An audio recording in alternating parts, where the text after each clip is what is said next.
Good morning, नमस्कार। स्वागत है आपका हमारे चैनल जीएस स्टडी 94 में। और दोस्तों में यश। तो दोस्तों, अभी जल्दी में जिस प्रकार से 5 राज्यों का विधानसभा का चुनाव हुआ है और जो चुनाव के परिणाम आए हैं, आप देख सकते हैं कि भारतीय जनता पार्टी के चाहे कार्यकर्ता हों, चाहे प्रशंसक हों, या फिर एमपी एमएलए या मंत्री हों, प्रधानमंत्री हों, सारे लोग प्रोत्साहित हैं, खुश हैं।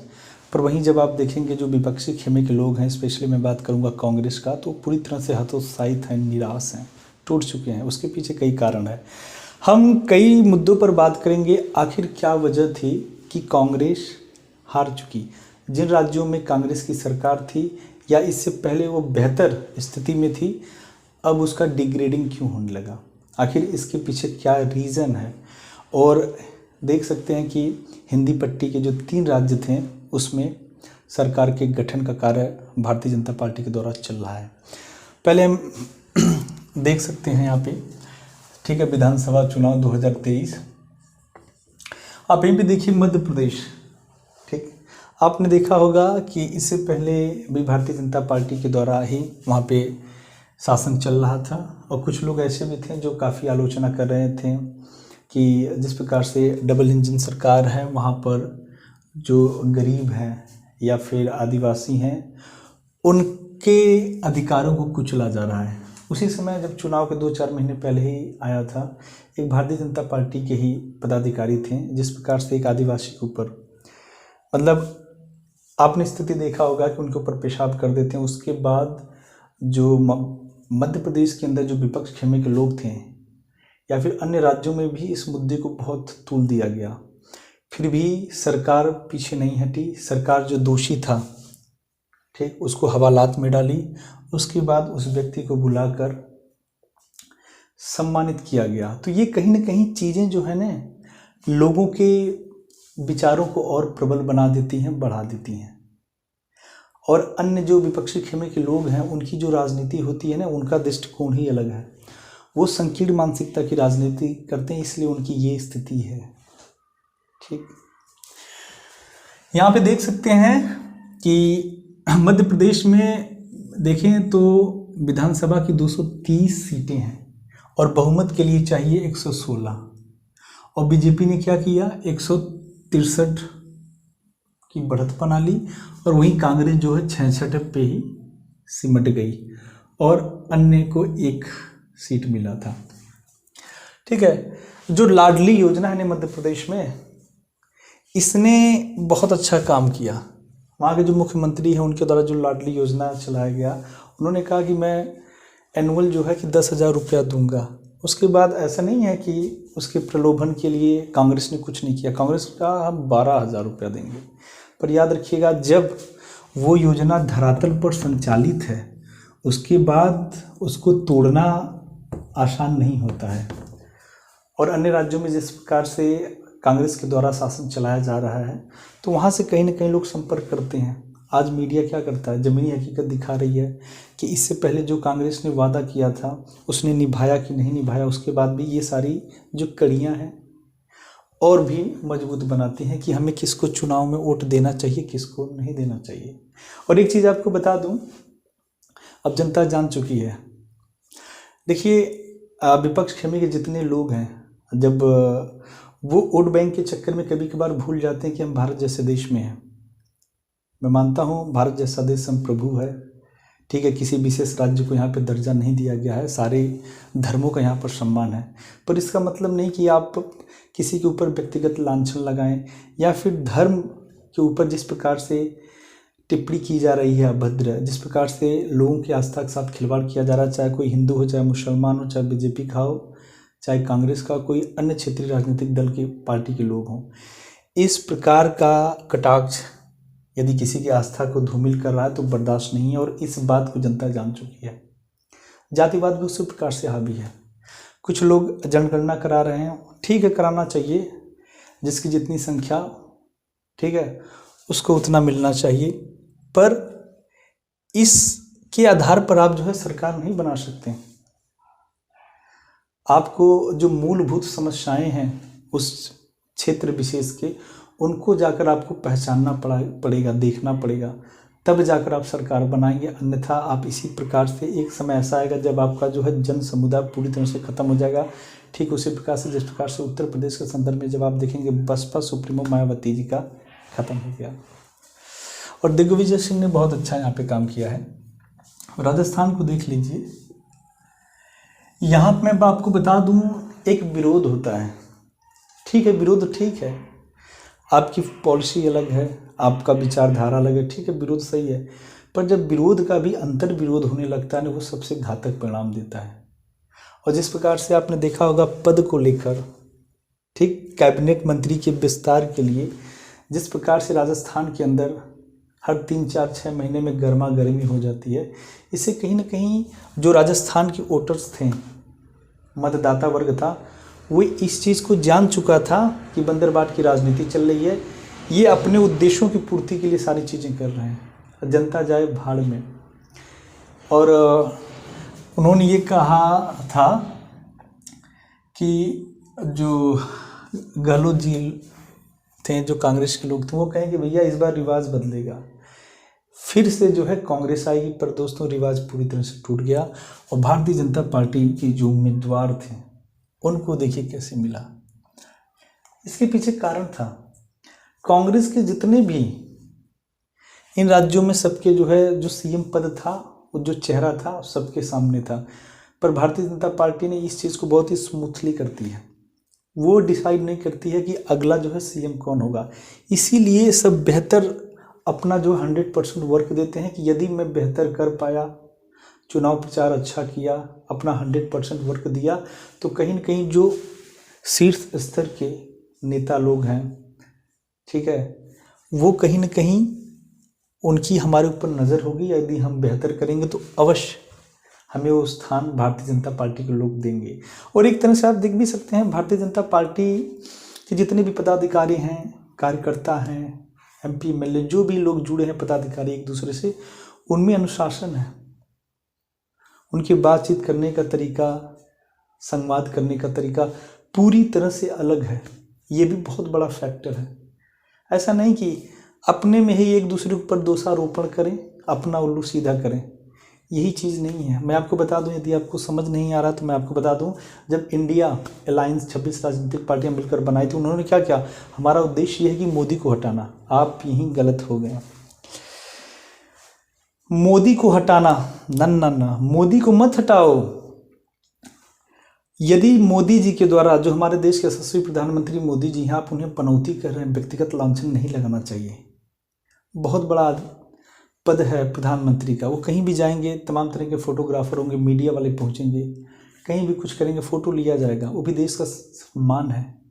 अन्य जो है देश हमारे प्रधानमंत्री जी को ही देखकर अंदाज़ा लगाते हैं ये देश कैसा है, और आप क्या कहते हैं, ये है, वो है, ये है। इससे क्या है, जन जागरूकता मोदी जी के प्रति बढ़ती चलेगी। यदि आप खुद देखना तो इंस्टाग्राम पे आप जाकर खोल के देख लीजिए, यदि कोई और नेता होता उसके ऊपर इतना मीम्स बनता मेलोडी और मोदी जी को जिस प्रकार से एक ऐसी कल्पना किया जाता है, प्रेम प्रसंग को दिखाया जा रहा है, उससे क्या है, उनकी और भी क्राइटेरिया दायरा बढ़ रहा है।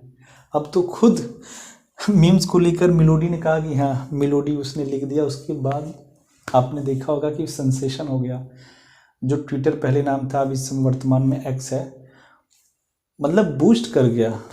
तो ये आप लोकप्रियता समझने का प्रयास करें। और मैं आपको बता दूं, कुछ लोग कहते हैं कि भारतीय जनता पार्टी के लोग ज़्यादातर अंधभक्त हैं, उनको कुछ पता नहीं होता है। ठीक है, मैं जहाँ तक चीज़ों को महसूस किया हूँ, कई लोगों से मैं बातचीत भी किया हूँ, तो मुझे चीज़ें महसूस हुई हैं। जानते हैं, भारतीय जनता पार्टी के जो प्रशंसक हैं, जो कार्यकर्ता हैं, वो बहुत ही ड्राई हार्ट हैं।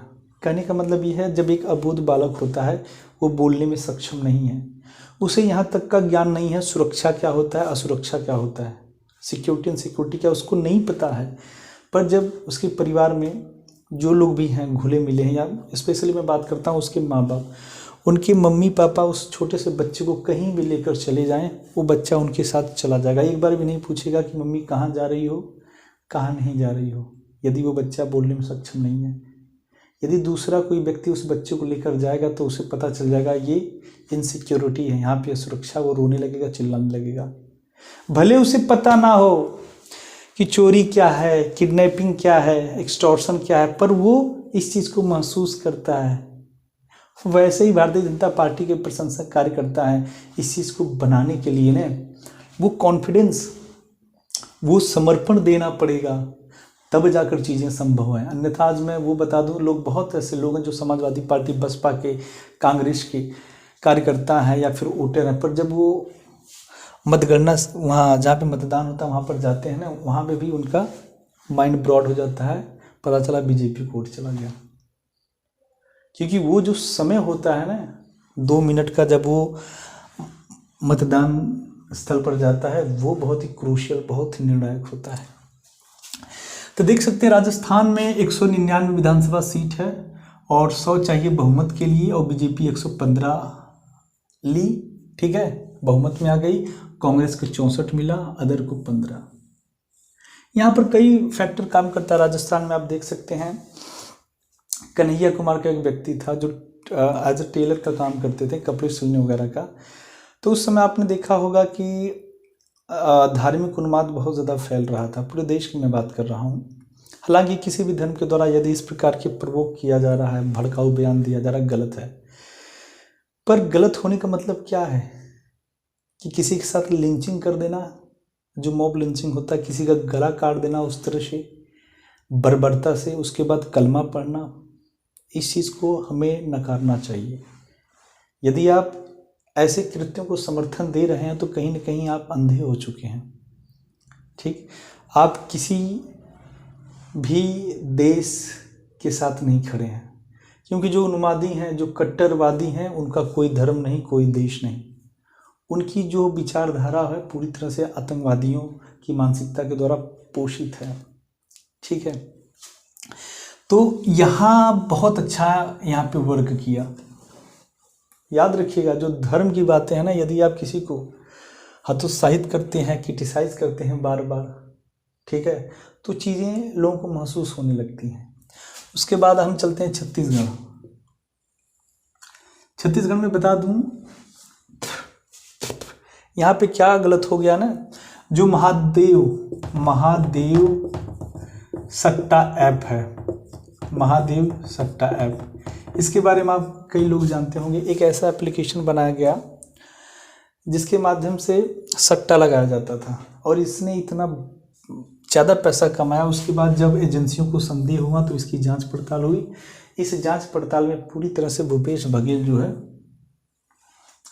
निकल गए कि भैया इन्होंने तो तकरीबन 550 करोड़ रुपया हमसे ले लिया है।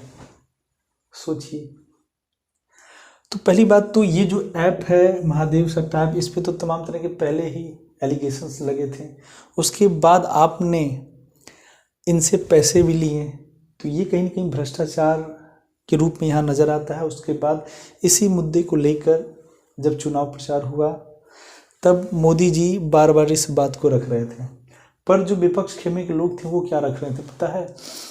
मोदी गए चुनाव नहीं सॉरी हाँ, मोदी जिस किसी देश में चुनाव कैंपेन के लिए गए, उस देश का प्रधानमंत्री या राष्ट्रपति सत्ता से बेदखल हो गया।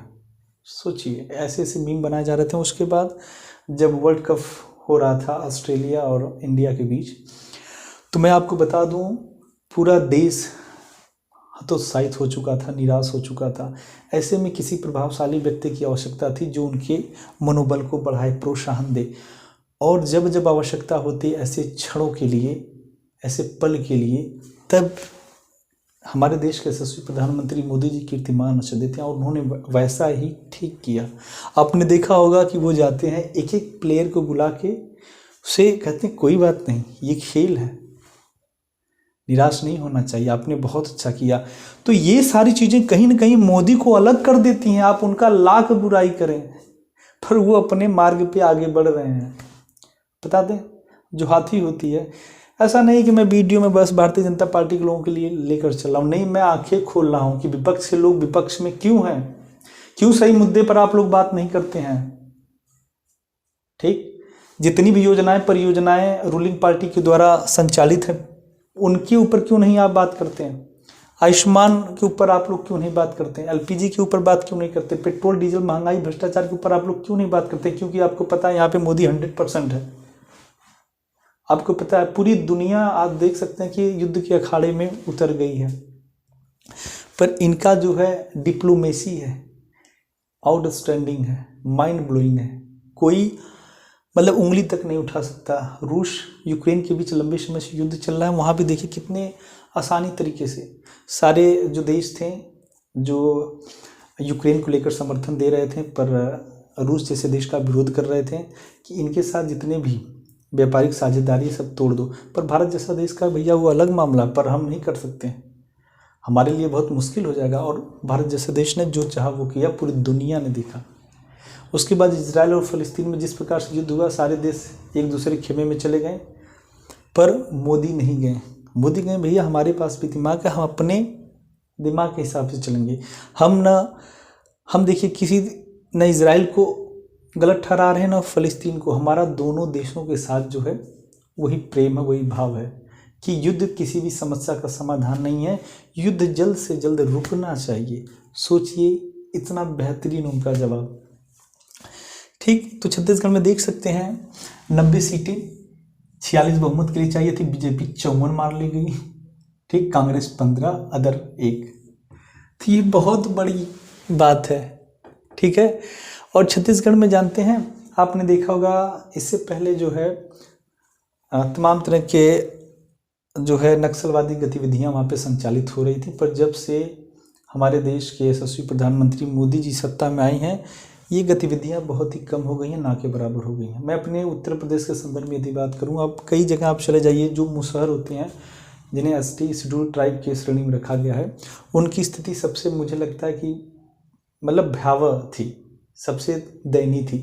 पर आज चले जाइए जिस प्रकार से बिरसा मुंडा के द्वारा उनमें बदलाव किया गया, उनके मकान को लेकर, उनके जीवन स्तर के सुधार में, उनके पोषण को लेकर, उनकी शिक्षा को लेकर, ये चीज़ें कहीं न कहीं मोदी को उनसे जोड़ती है। यदि कांग्रेस या जितनी भी रूलिंग पार्टी थे इससे पहले उत्तर प्रदेश में या फिर अन्य राज्यों में, यदि इन मुद्दों पे आप फोकस करते हैं, उनको वो सम्मान देते हैं, वो अधिकार देते हैं, वो योजनाओं के द्वारा उन्हें लाभान्वित करते हैं, तो शायद आप सत्ता में बने रहते हैं, आप बाहर नहीं जाते हैं। पर उन्होंने पकड़ा।